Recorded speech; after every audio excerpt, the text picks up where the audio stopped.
first image, as you can see, is the risk of stroke following transient ischemic attacks, the ABCD2 score.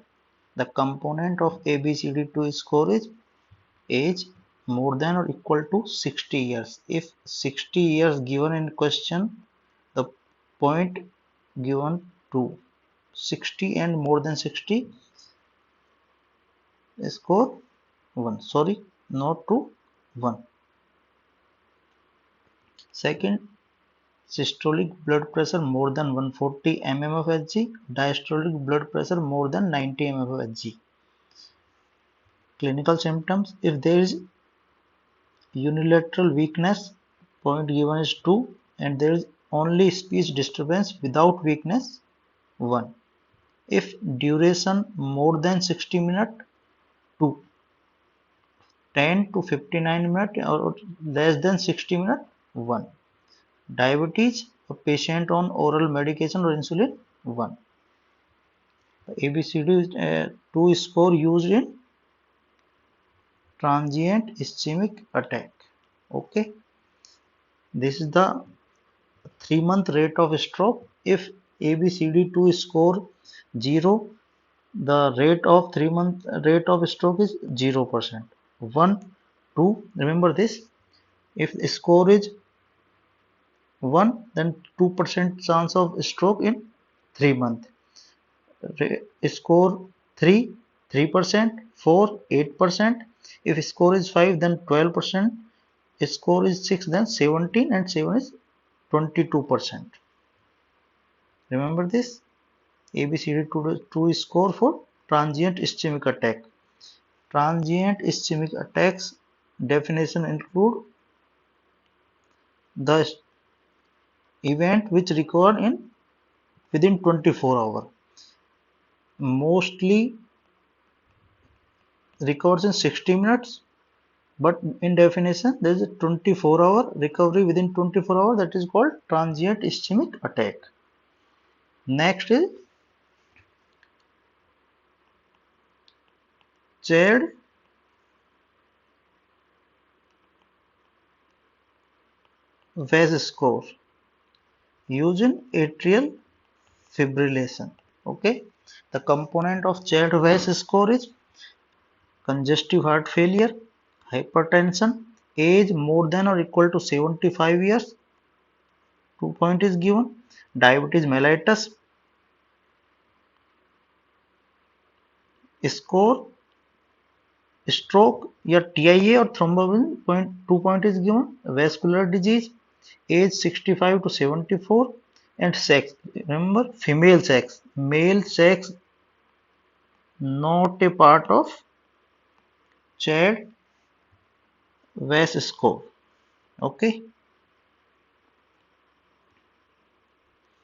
this is very important table regarding the risk factor for stroke. Hypertension, the relative risk for stroke is 2 to 5%. With treatment of hypertension, 38% risk reduction can be done by antihypertensive medication. Okay, with atrial fibrillation, 1.8 to 2.9% relative risk. With treatment of warfarin, 68% risk is reduced, and with aspirin, 21% risk is reduced. With diabetes, 1.8 to 6% risk of stroke in diabetic patient, but diabetic treatment has no proven benefit of stroke risk reduction. Smoking, 50% risk reduction at 1 year, and baseline risk at 5 years post cessation. Hyperlipidemia, 16 to 30% risk reduction with treatment of hyperlipidemia.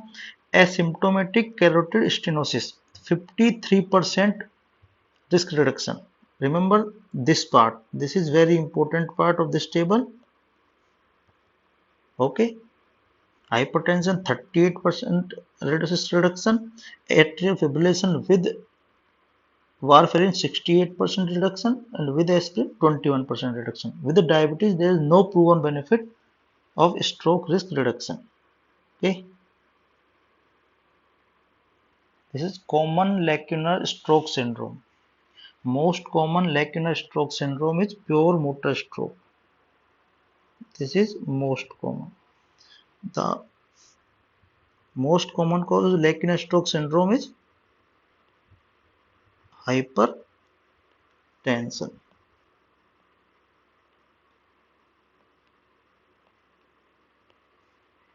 Okay, hypertension is most common cause of lacunar stroke.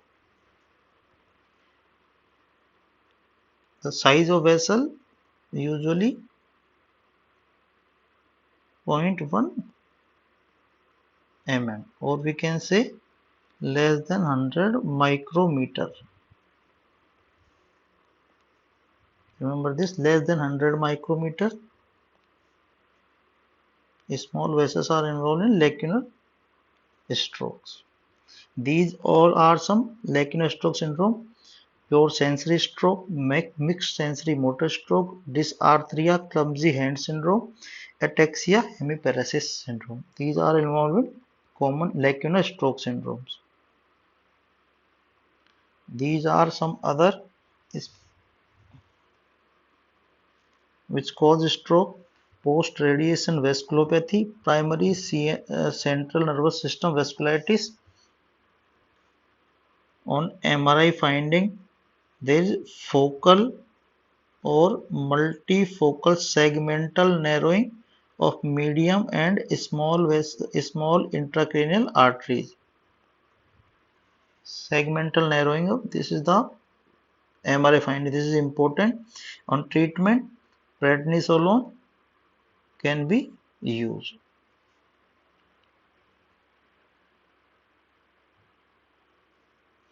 Reversible cerebral vasoconstriction syndrome. This is also known as delayed cerebral ischemia. Occurs after subarachnoid hemorrhage. Okay. Remember the treatment part: elimination of precipitating factors, and nimodipine can be given. Avoid steroid and antiplatelets. Sneddon syndrome, livedo reticularis plus and stroke is known as Sneddon syndrome. Okay. Treatment: vitamin K antagonist. What is Sneddon syndrome? Livedo reticularis and stroke. Susac syndrome, retinocochleocerebral arteriopathy. It also involves corpus callosum. There is encephalopathy, focal neurological deficit, sensory neural hearing loss, and visual disturbances. Treatment is immunosuppression. Remember this: Sneddon syndrome and Susac syndrome. Intracranial artery dissection presents with headache, and on magnetic resonance imaging there is double lumen sign and present as subarachnoid hemorrhage. Treatment given is antiplatelet. If aneurysm progressively enlarged, endovascular surgical repair can be considered. In intracranial dissection, migraine can be present with migraine can cause infarction if it persists more than 60 minutes. If migraine presents as infarction, triptans and ergotamines should be avoided. Next is Moyamoya disease or syndrome. Moyamoya disease present with migraine-like headache, seizures, recurrent ischemic events triggered by hypoperfusion or hyperventilation. This is important. Moyamoya disease, the events can be triggered by hyperventilation, intracerebral hemorrhage, and coriform movements in children. It can be present with hyperkinetic movement in children. There is carotid artery narrowing and collateral formation. These collaterals give puff of smoke appearance.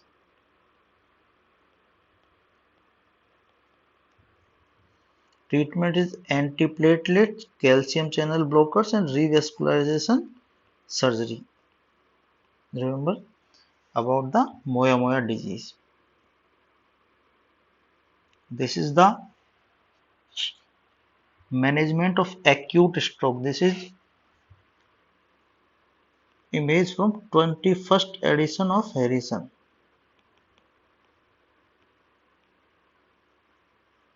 Okay, the important point here is 6 hour is included for IV thrombolysis. Remember the point? 6 hour included in 21st edition for intravenous thrombolysis by TPA. As you can see, if there is no hemorrhage on CT, one patient is eligible for plasminogen activator, then IV thrombolysis should be done. The eligibility of IV thrombolytics, these are the indication and contraindication of intravenous thrombolysis. Indication: clinical diagnosis of a stroke, onset of symptom to time of drug admission 4.5 hours. Here the time is given 4.5 hours. In the table, time is given 6 hours. Remember this. Age more than 80. These are some indications.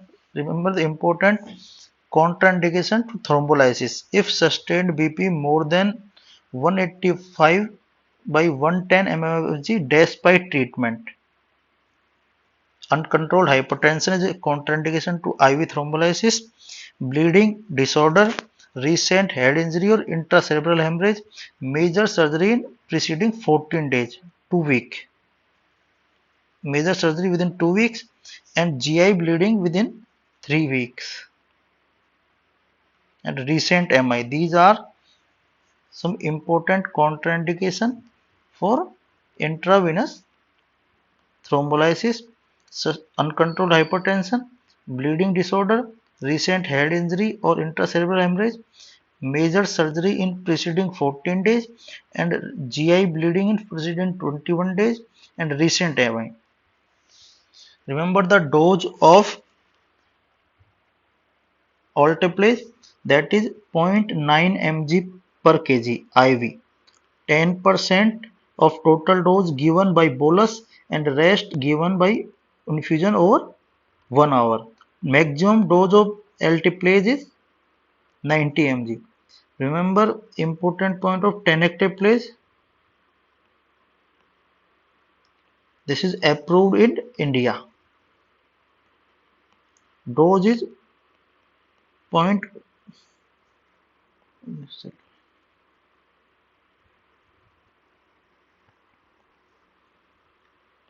Tenecteplase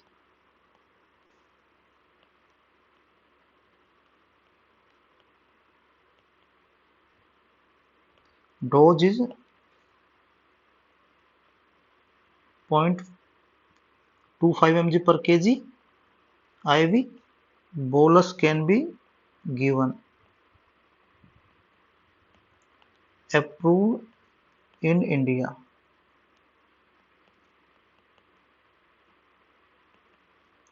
And the maximum dose is 25 mg. Remember important points about regarding tenecteplase.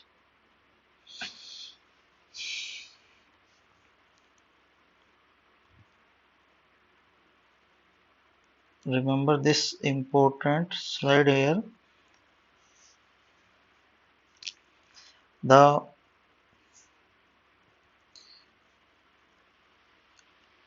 aspirin plus ticagrelor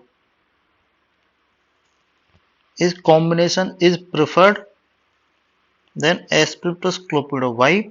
Because in Asian population there is cytochrome 2619 polymorphism.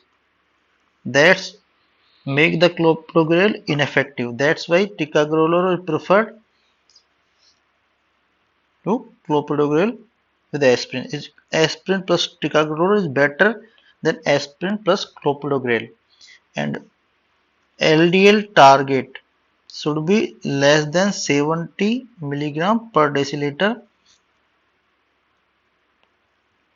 If there is a contraindication to statin, then PCSK9 inhibitor should be given. Okay, and blood pressure target should be less than 120 mmHg long term, but we allow permissive hypertension for first few weeks to help with collateral flow to the brain.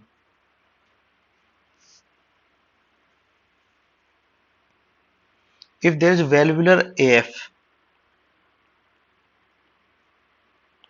then oral anticoagulation should be given. Okay. Next is criteria for intra-arterial thrombectomy or endovascular thrombectomy. According to AHA, class 1, remember class 1A recommendation? These are pre-stroke modified Rankin score is 0 to 01 and received IV alteplase within 4.5 hours of symptom onset. Occlusion of ICA or proximal M1 MCA. But recent 21st edition Harrison included M2 segment of MCA and basilar artery also. As you can see here, it include internal carotid artery, M1, M2 middle cerebral artery or basilar artery. All these included in recent 21st edition of Harrison. Age more than or equal to 18, NIHSS score more than or equal to 6, aspect score more than or equal to 6, and time to groin puncture within 6 hours of symptom onset. These are some criteria for class 1A recommendation of intra-arterial thrombectomy according to AHA.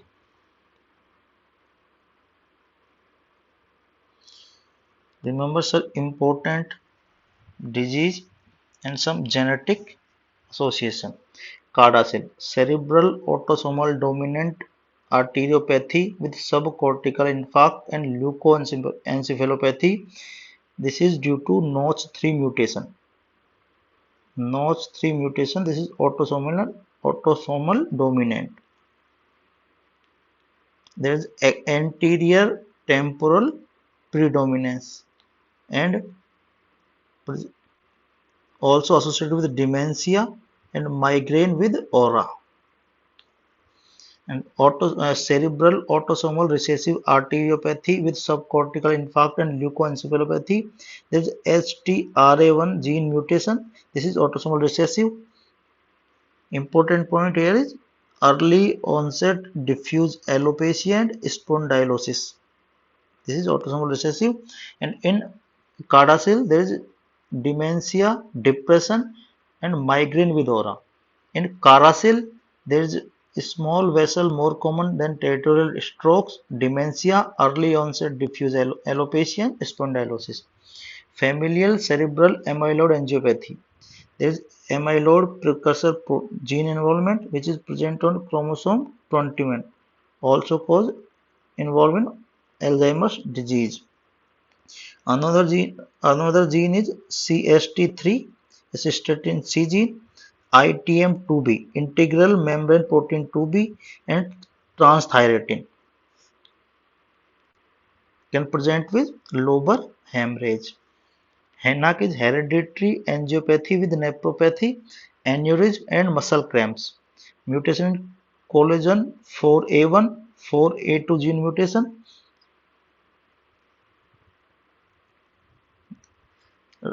Retinal arterial tortuosity and hemorrhage,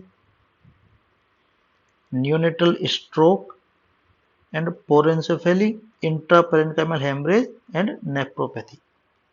Okay, HANAC present with retinal arterial tortuosity and retinal hemorrhage, neonatal stroke, and porencephaly. In Fabry disease, mutation occurs in alpha galactosidase. This is X-linked disease associated with peripheral neuropathy, small fiber neuropathy, angiokeratoma, renal and cardiac failure. Okay.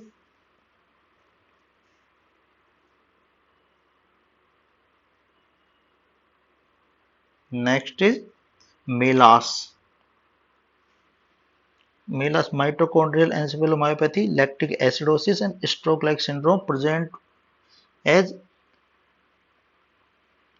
stroke, mitochondrial myopathy, lactic acidosis, developmental delay in children, and sensory neural hearing loss and seizures.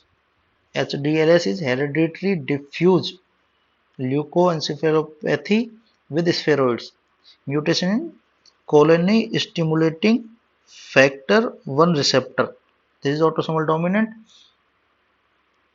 Present as Parkinsonism and seizure. Next is retinal vasculopathy with cerebral leukodystrophy (RVCL). This is TREX1 gene mutation, autosomal dominant inheritance, and stroke, progressive visual loss, and nephropathy. Nephropathy also occurs in RVCL. Axenfeld-Rieger syndrome, mutation in FOXC1, PITX2. This is also autosomal dominant, and cerebellar involvement occurs in Axenfeld-Rieger syndrome. Okay. The most important point in table is in CADASIL notch 3 mutation. In familial cerebral amyloid angiopathy, amyloid precursor protein involvement, cystatin C and ITM2B involvement is there. In Fabry's, alpha galactosidase gene involvement occurs. In retinal vasculopathy with cerebral leukodystrophy, TREX1 mutation with autosomal dominant inheritance.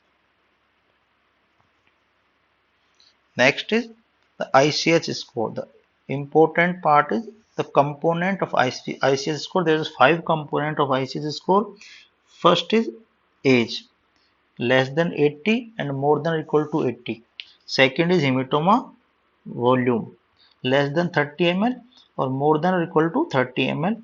Third is intraventricular hemorrhage, present or absent. Fourth is infratentorial origin of hemorrhage. Fifth is GCS score. Total score is 0 to 6.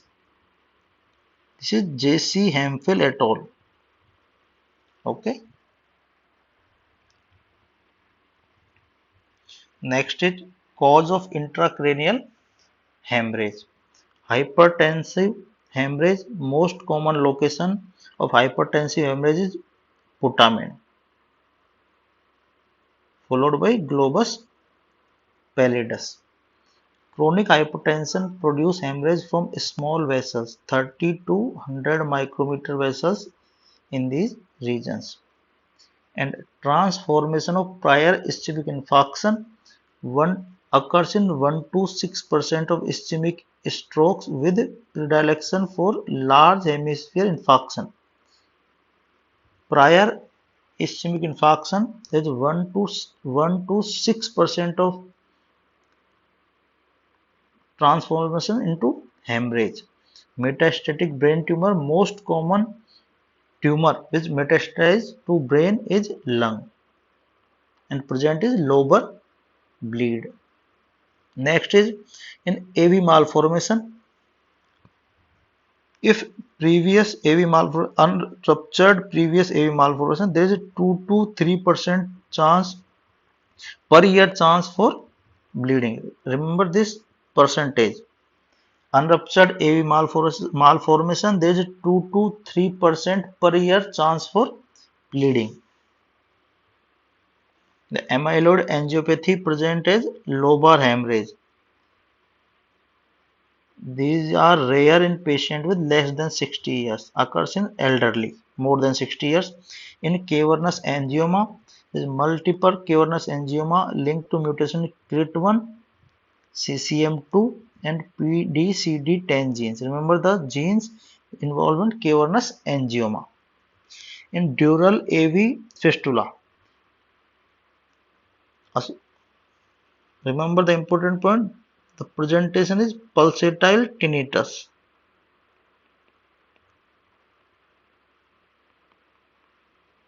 Remember this, pulsatile tinnitus is a characteristic feature of dural AV fistula.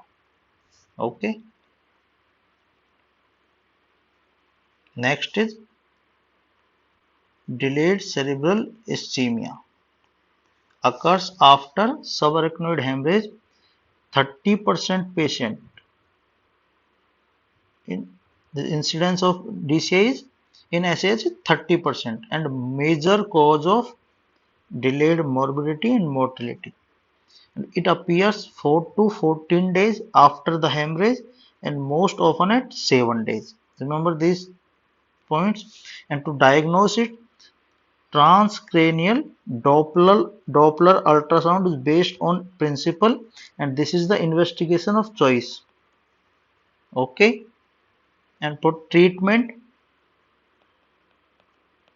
nimodipine can be given. This is 60 mg 4 hourly oral. Okay. It can prevent delayed cerebral ischemia by preventing ischemic injury.